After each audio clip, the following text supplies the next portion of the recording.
Hello, and welcome back to my channel, and welcome back to A Case of Distrust. Last time we found out that Mrs. Green had an affair with Tiny Paul, and that Redstone Stable had in fact no alibi for the previous night. Also, I was going through the notes and talking to people, and somebody told me that there is another exit from the Tin Spoon, and it's right next to women's dressing room, so only women know about it. And yeah, I was about to ask Ella of the affair that Tiny Paul and Mrs. Green have. How do you feel about it? Oh, you don't feel about it like at all? Okay, fine.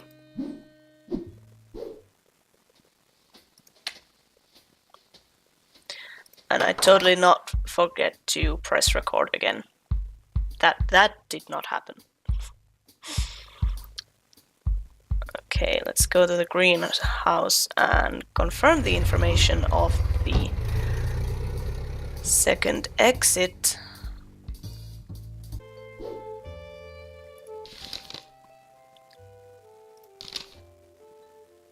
Nope.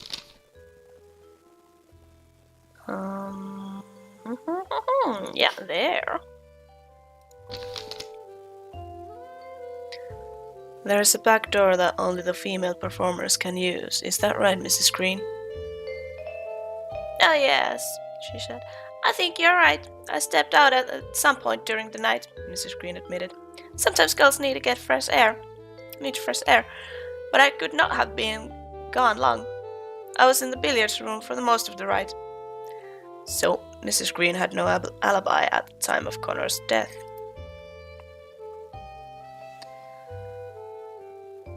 I basically could accuse her right here and now.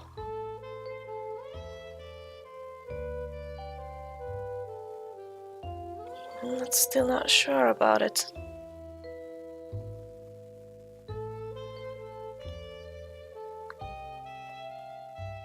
She did have the means, she could get Tiny Paul's gun, she had the motivation, the affair, and since there is the second exit and she has no alibi, she is a potential suspect, but I'm not sure if I want to jump into it just yet. Is there anything else I can ask her about? No, I don't think I want to ask her anything. I wonder if I go to the Southern Coffee, would there be any messages for me? Mrs. Green is right now the most... or how do you say it? The prime suspect, but I'm not entirely sure.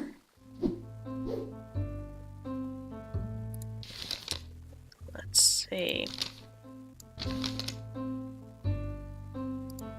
Okay, Frankie, you are not helping me at all right now. Okay, you are useless, mister.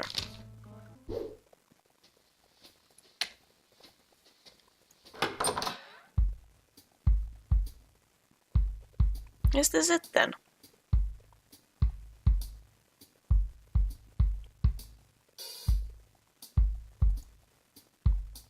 I'm just gonna go through all the places before I throw the accusation to Mrs. Green, but there's still something that's bugging me.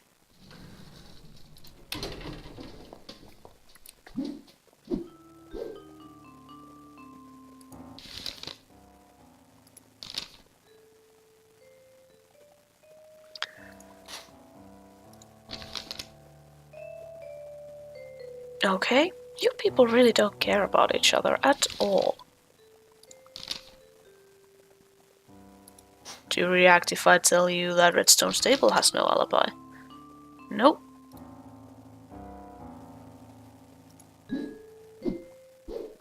Okay. I guess that's it then. I think I need to accuse Mrs. Green.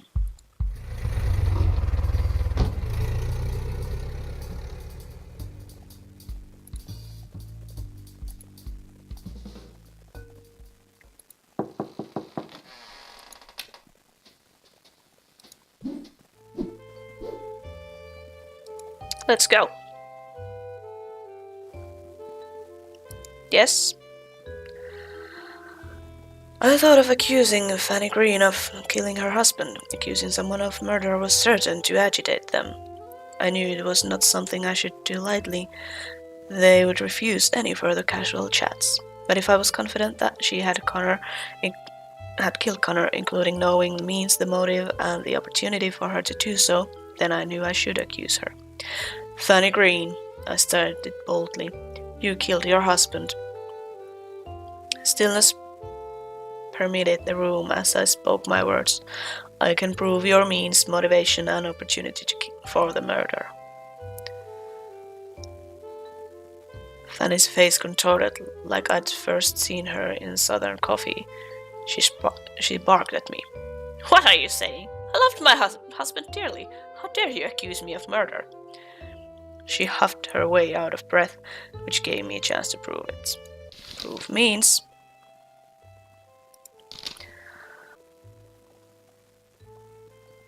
Had access to Paul's gun? Yep.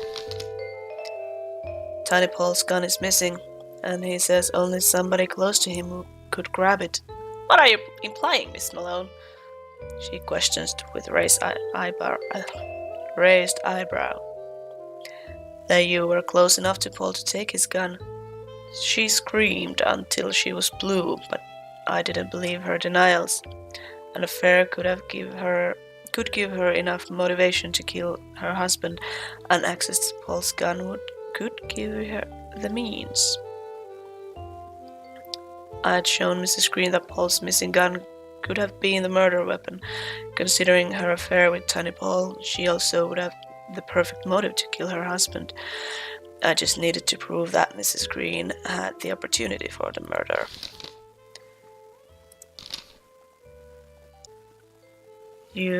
I should use the back exit. You admitted to being gone for parts of the night, I told her. That could have given you the perfect opportunity to murder your husband. She huffed at that for a while, but it stuck. It was clear now. I put it to her. Mrs. Green, you're the only one of my suspects with provable motive, means, and opportunity for murder. You knew you had to leave your husband. You loved Paul. And as often happens, you began hating Connor because of it. So you tailed him to see what he was scheming. Maybe you could sink his plans and have the mob do your dirty work. Then you met me. You learned your husband had been receiving death threats, and you knew that was your play. If he died, police would blame it on the underground. So last night, after your singing, you called Connor to the tin spoon. You snuck out of the billiards room the back way, taking Paul's gun with you. That's when you shot him. She looked at me hotly, about to burst, but then she sighed and stared down at her feet. She began to cry. However many opiates were running through her blood, they had lost all their effectiveness. I put an arm around her as she wept. Connor had made my life miserable, she said between sobs. Look around this dump. That's how ruined I am inside. Oh, that manipulative little sneak. You're right, I hated him. It's why I started going with Paul in the first place. She balked at my surprise. Oh no, I never loved Paul. I wanted him to kill Connor. But after learning about Ella, she trailed off. Oh, how could I convince Paul if he loved someone else? I had no way of leaving Connor. I slumped back to misery. What about divorce? I offered. A divorce! She screamed the word back at me. Connor would never give me that. They say we're emancipated, sure, but we still need our husband's permission to leave his home. I was the only good thing that bum owned, and he would never have left me go. That's why I was chasing him yesterday, she continued. If I could prove infidelity, I'd demand a split in court. I got all excited when I saw you standing in your doorway. She started breathing more heavily. I had to follow you to make sure, but I was certain I had my out. Only, she sniffed, only it happened you were above board. You're a detective, and I was still trapped. After we met, I came home to find Connor waiting for me. He said we'd be leaving for St. Louis.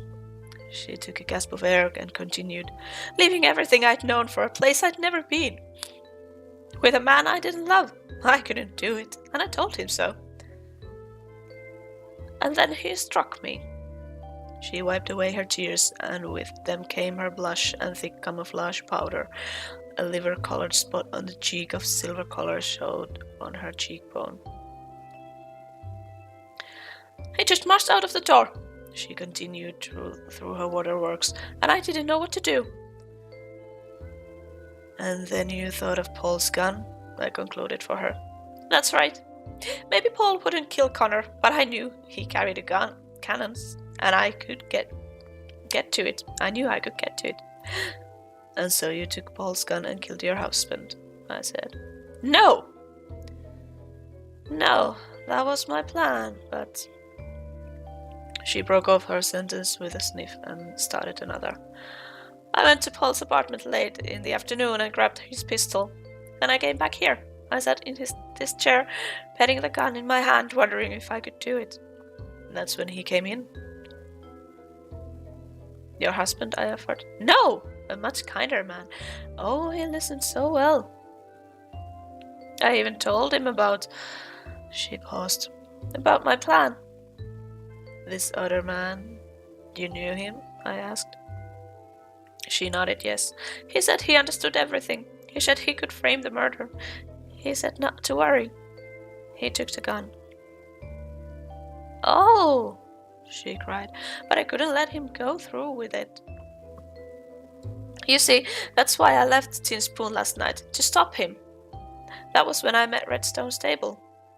In response to my raised eyebrow, she explained, I only met him last night. I had no idea that he had anything to do with my husband until this morning. The police told me at the station that Connor has suspected Stable. But I knew instantly that he was a terrible man. A woman's intuition never lies. Stable talks like a snake and has looks to match. So you were both searching for the same person last night? I asked. Yes, but he wasn't around, I think. She sobbed. I'm tired of this, I said. Who is it? It's the owner of that hat, she said, pointing to it. It's Franklin. Oh. Frankie?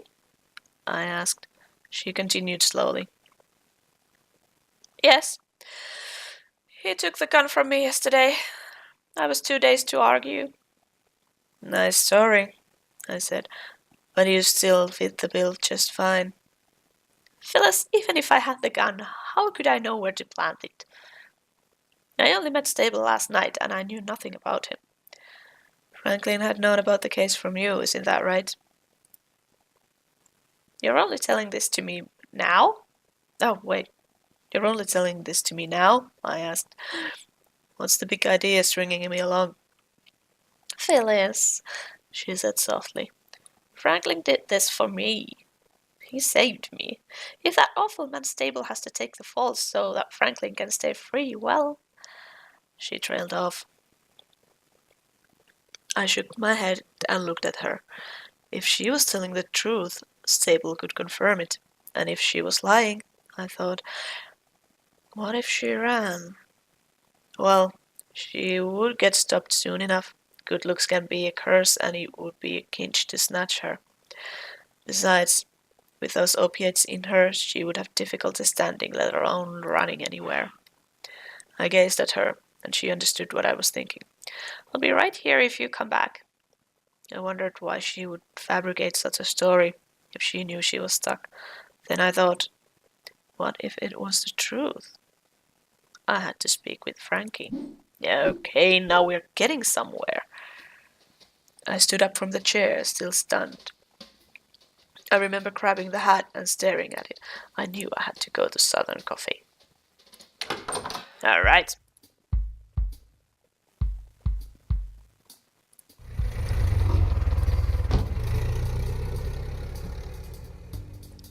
Frankie had been infatuated with Mrs. Green, and he could have gone to visit her. He could have taken the gun. He knew about Stable from when I told him of the case, and he could have planted it at his racetrack. Those facts might be explained away innocently, but it was the combination. Frankie was the only person with means, motivation, and opportunity to kill Green. I stepped out of the cab, hoping Frankie could give me another explanation for all of it. I walked down the crackling steps. The familiar basement smell added to the lump in my throat. I must have spent some time looking around the place, inhaling it. Eventually, my eyes fell on Frankie. He gave me his generous smile that I knew well. I pulled out the hat and showed it to him. This hat belongs to you, I said in flat tone. Frankie gaped. If I had any doubts, that look erased them. You killed Connor Green. Frankie's next sentence was short, delivered after a sigh. I always remembered it. I can't lie to you, he said. My jaw began to quiver, either from sadness or anger. It was hard to be sure. Why get wrapped up in this? I asked. Does that dimpled girl mean so much to you? Frankie shook his head. That'll be a long story, he started. I let him talk. As heated as I was, I had to know why Frankie would kill my client. It's that sheet. He motioned to the newspaper flopped on the bar. 1887, the St. Louis Browns. My last good season. My career was ruined by Thomas Kinney. Kinney was a mob boss, you see. He ran St. Louis politics, above ground and below. He was cruel to everybody, sure, but he had a special hate for blacks. In 1887, that hate came to baseball. One practice, a local kid comes to the fence and calls Murray, our left fielder, over to him. He tells Murray that every brown player has to sign on to a letter which says that we refuse to play against the Brooklyn Cubans, a colored team. The kid then runs off. We all knew who the orders had really come from. If I refused to ink it, Kinney's gang would run me out of baseball, or worse. But some of the best teammates and people I'd known over years had been black. I was torn about it. In the end, I guess I was just a kid who wanted to play. I didn't want trouble. I signed with the others. It was the worst decision I ever made, Malone. It's haunted me since. I started on the hooch, and I never played the same again. I keep listening as Frankie continued. I became the booze hound of St. Louis, in the dumps at every bar in town. But this loud had tales about old Thomas Kinney, and the way of telling them that kept the others interested. Maybe my rumors worked. Kinney lost the next election. Just a few weeks later, he died of tuberculosis. Kinney's partner, Tom Egan, blamed me for all of it. I knew I had to blow St. Louis, so I went to Philly, my hometown. I ran into my old pitching partner, Matt Kilroy, who had opened a bar. He invited me to run it with him, as long as I stopped drinking myself. Under his eye, I made it. I got sober by working in a speakeasy, if you can believe that. I even married Gilroy's sister and became stepfather to her two boys. I was engrossed and continued to listen as Frankie went on. Well, by then, Egan had renamed the gang and Egan's rats had spread east. They came for me one night, and I barely ducked their spray. Luckily, a cop was near his beat, and they would have circled around and finished the job. Or they would have. I had a great life in Philly, but I had to give it up. I couldn't put my new family in that danger. I fled out west, where I knew the rats didn't have a foothold. Philly was the second time those bastards ruined my life. I ended for him. And when you discovered that Green was part of Egan's rats, you wouldn't let them ruin your third time. Frankie laughed. No, Malone. I could have run easy. My life here ain't much. I have nobody here, really. Except you. Sure, I could flee somewhere else, but it's you. Egan's rats won't leave an end loose. If Green had reached St. Louis, they'd come back and tied you up. I can run from town to town, but I can't make you do that. I was the one who told you to take the case, remember? I had to stop them from haunting the rest of your life. I stared at him without thought or emotion. He said, I did this for you. Poetic, Frankie, I countered. But this only proves you had no faith in me. Just like Green, who hired me because he thought I wouldn't see through his scheme. Or his wife, who was hoping I would gum up the works for police. You thought I couldn't hold my own. I'm just some flapper, playing in a man's world, is that right? Frankie shrugged. I just wanted to protect you. I can protect myself, I told him. And without any murders.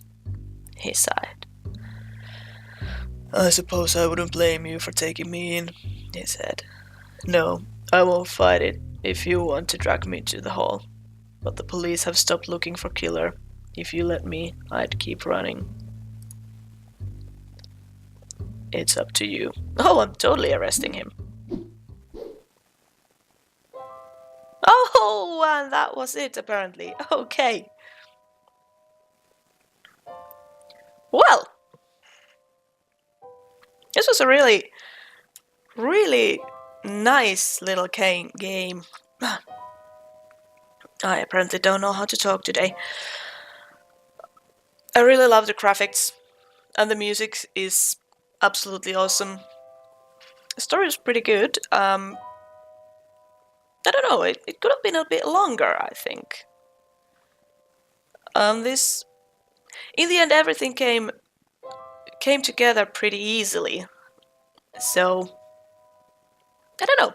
It would have been nice to play this a little bit, longer. But I do hope we get A Case of Distrust 2 at some point.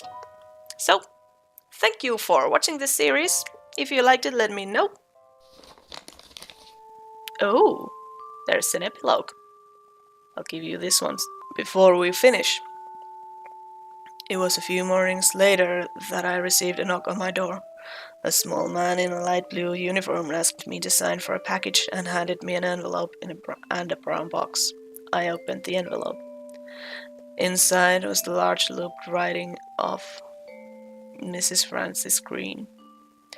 It was a long note spanning multiple leaves. I only skimmed most of it. She must have used every allegory known to man to apologize for her behavior in the case. She then claimed she was starting a life anew, ridding herself of reminders of her late husband. Finally, she said she was sorry about Franklin and any part she played in his unfortunate actions. As I read the name Franklin again, a drop fell and smudged the ink.